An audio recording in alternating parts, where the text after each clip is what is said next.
చూడు. అయ్యో వేషధారులైన శాస్త్రులారా, పరిసయులారా, మీరు పుదీనాలోను, సోపులోను, జీలకర్రలోను 10వ వంతు చెల్లించి ధర్మశాస్త్రములో ప్రధానమైన విషయములను అనగా న్యాయమును, కనికరమును, విశ్వాసమును విడిచిపెట్టితిరి. వాటిని మానక వీటిని చేయవలసి ఉండెను. చాలు.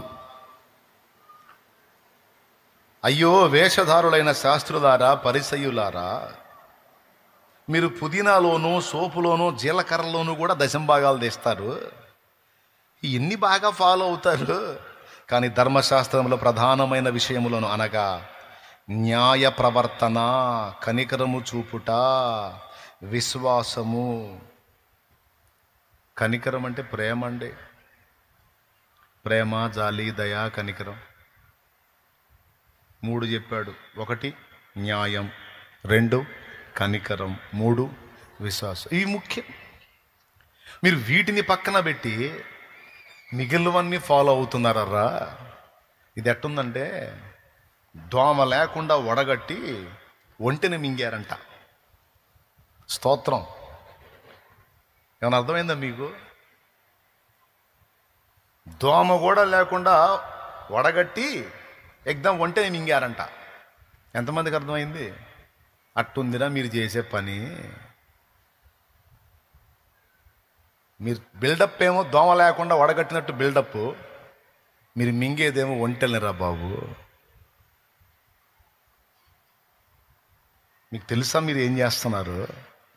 మీకు తెలుసా మీ భక్తి ఏమైపోతుందో? అది వ్యర్థమైపోతుందిరా పిచ్చోళ్ళారా అన్నాడు దేవుడు. ఎందుకు వ్యర్థమైపోతుందంటే దేవుడు చెప్పిన ప్రధానమైన వాటిని నిర్లక్ష్యం చేయటం వల్ల. నీ కలిగిన దానిలో నుండి 10వ భాగం ఇవ్వాలనేది దేవుని వాక్యమే. అక్కడే ఉంది, వాటిని మానక వీటిని చేయవలసి ఉన్నది అన్నాడు. అవి చేయాల్సిందే. ఎందుకు 10వ భాగం ఇవ్వాలి? పుదీనాలోను, సోపులోను, జీలకర్రలోను, నీ కలిగిన సమస్తములోను అంటే నా మందిరములో ఆహారం ఉండు నిమిత్తము. ఒక్కొక్క దరిద్రుడు ఉంటాడు. సేవకులు 10వ భాగాలు అడుగుతారని అన్యుల్లో కొంతమంది దరిద్రులు ఉన్నారు. వాడికి తెలియదు, ఒకటి జీవితానికి అర్థం కాదు. 10వ భాగాలు ఎందుకు అంటాడు. అరే మీరు మీరు మీరు అడిగే అడుగుతున్నారుగా. మరి 10వ భాగాలు ఎందుకంటే మేము లాజిక్ చెప్తున్నాం. మరి మేము మిమ్మల్ని అడుగుతాం, మీరు చెప్పండి. 10వ భాగం ఎందుకంటే దేవుని వాక్యంలో చెప్పాడు, నా మందిరము సమస్తమైన అన్యజనులకు ప్రార్థనా మందిరం అనబడును అని ఒక మాట అన్నాడు. రెండో మాట ఏమన్నాడు? నా మందిరములో ఆనందింపజేస్తాను అన్నాడు. మూడవది ఏమన్నాడు? నేను వారిని పోషించేదను అన్నాడు. అనేక మందికి దేవుని మందిరములో ఆహారం దొరకాలి. గుడ్డివారు, కుంటివారు, మూగవారు, కాలు చేతులు లేనివారు, వికలాంగులు, విధవరాండ్రు, అనాథలు, పిల్లలు త్రోసివేసిన వృద్ధులు, ఏ దిక్కు లేనోడికి ఎవరు దిక్కు అనుకొని వస్తారు మందిరానికి. నా మందిరానికి వచ్చిన భాగ్యులకు పట్టడన్నం దొరకాలి. నేను మీ పంటల్ని, మీ కలిగిన సమస్తాన్ని ఆశీర్వదిస్తా. మీ కలిగిన దానిలో నుండి 90% మీరు తీసుకొని 10% తీసుకొచ్చి నా మందిరంలో పెట్టండి. ఎందుకు పెట్టాలని అడుగుదురా?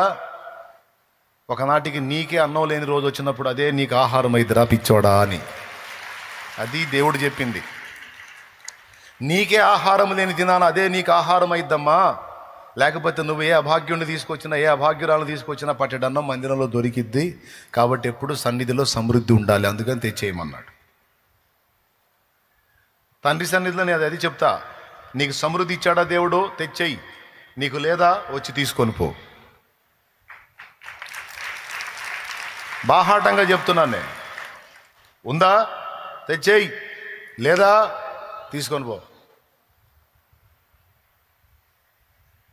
ఇది దేవుని కుటుంబం. సంఘం అంటే కుటుంబం.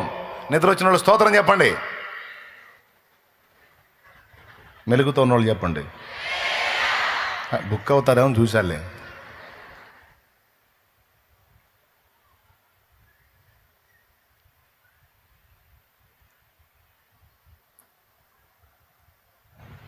సన్నిధిలో ఆహారం ఉండాలంటే పరిశుద్ధులు వాళ్ళ రాబడిలో నుండి తీసుకొచ్చి ఇక్కడ వేయాలి. లేనివాడు వచ్చి తీసుకొని పోవాలి. సంఘంలో ఉన్నవాడు పస్తుతో ఉండడానికి వీల్లేదు, బిడ్డల్ని పస్తు పెట్టడానికి వీల్లేదు.